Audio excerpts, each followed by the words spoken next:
6 గ్యారంటీల్లో రెండింటిని ఇప్పటికే అమలు చేశామంటూ ప్రజల్ని ప్రభుత్వం మోసం చేస్తుందన్నారు ఎమ్మెల్యే పల్లా రాజేశ్వరరెడ్డి.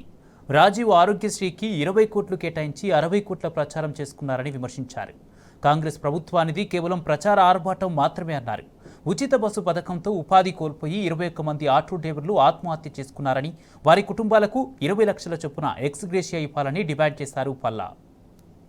గ్యారంటీల గురించి గొప్పగా ఇందులో చెప్పారు, 2 ఆల్రెడీ ఇచ్చినామని చెప్పేసి. అధ్యక్ష, ప్రజలందరూ పిచ్చోళ్ళు కాదు. ఈ అత్యున్నత సభ చట్టసభలో అబద్ధాలు ఆడటం చాలా నేరం అధ్యక్ష. గవర్నర్ ప్రసంగంలో చేర్చడం మరింత ఘోరం. అన్నదాతను ఆగం చేసుకుంటూ, మహిళలను మోసం చేసుకుంటూ 2 ఆల్రెడీ అయిపోయినాయని చెప్తున్నారు. అధ్యక్ష, ఇది కాంగ్రెస్ గ్యారంటీ కార్డు. 6 గ్యారంటీలు, 13 అంశాలు.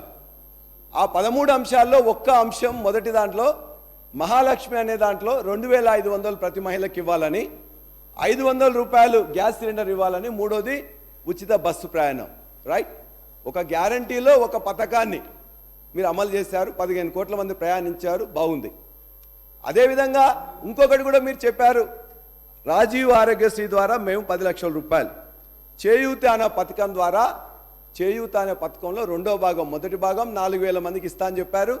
ఇందులో మీరు ఇచ్చింది ఇలా 10 లక్షల రూపాయలు రాజీవ్ ఆరోగ్యశ్రీ ద్వారా ఇచ్చారు. అధ్యక్ష, రాజీవ్ ఆరోగ్యశ్రీ ద్వారా మొన్ననే చెప్పారు, జనవరి 26న గవర్నర్ గారి ప్రసంగంలో మాట్లాడుతూ రాజీవ్ ఆరోగ్యశ్రీలో 20 కోట్ల రూపాయలు ఖర్చు పెట్టాము ఇప్పటివరకు అని చెప్పారు. సంతోషం అధ్యక్ష.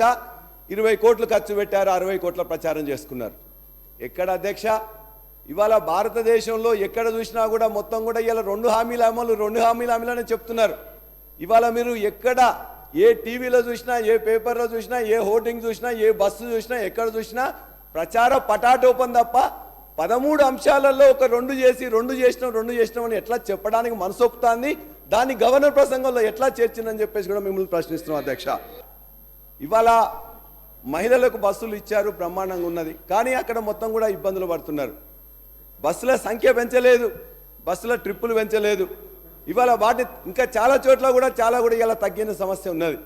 చాలా ఇబ్బందులు పడుతున్నారు. కావాలంటే వాళ్ళన్నిటి కూడా ఇంకా పెంచాల్సిన అవసరం ఉన్నది. దాన్ని పెంచడానికి ఏం చర్యలు తీసుకుంటున్నామో అది చూపించండి, చెప్పండి.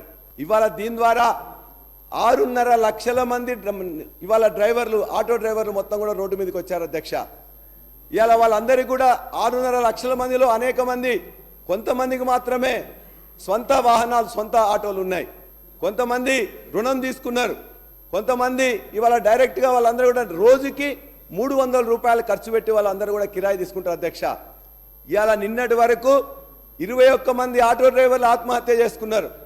ఏ మహిళలకైతే ఉచితంగా మీరు ప్రయాణం చేయాలని చెప్పేసి ఒక గొప్ప వరం ఇచ్చినని చెప్పి మీరు భావిస్తున్నారో, ఈ యొక్క 21 మంది డ్రైవర్ల యొక్క భార్యలకు కూడా మీరు ఖచ్చితంగా ఎక్స్గ్రేషియా 20 లక్షల రూపాయలు ఎక్స్గ్రేషియా చేయాలని చెప్పేసి వారి తరఫున కోరుతున్నా అధ్యక్ష. వాళ్ళ కుటుంబాలు ఎవరైతే ఇలా 300 రూపాయలు కిరాయి తీసుకొని, 200 డీజిల్ తీసుకొని, 500 రూపాయలు కూలి కూడా పడతలేదు కాబట్టి ఆ కుటుంబాలకి వ్యవసాయాలకు రుణమాఫీ ఎట్లు ఇస్తున్నావో, చాలా బీద వాళ్ళు, చదువుకోని వాళ్ళు, కష్టపడుతున్న వాళ్ళందరూ కూడా ఇలా గ్రామీణ ప్రాంతం నుంచి ఇక్కడికి వచ్చింది కాబట్టి ఆటో రుణమాఫీ కూడా చేయాలని చెప్పి కూడా ఈ సందర్భంగా మేము కోరుతున్నాం. ఇవాళ ఖచ్చితంగా వాళ్ళు తినడానికి కూడా తిండి దొరకట్లేదు కాబట్టి మీరు చెప్పే 12,000 రూపాయలు సంవత్సరానికి ఎక్కడా సరిపోదు. కాబట్టి నెలకు 10,000 రూపాయలు ఇచ్చినట్లయితే 6.5 లక్షల కుటుంబాలు బాగైతే అని చెప్పేసి ఇది 3వ డిమాండ్గా మీ ద్వారా ఇవాళ ప్రభుత్వానికి పెడతా ఉన్నాం.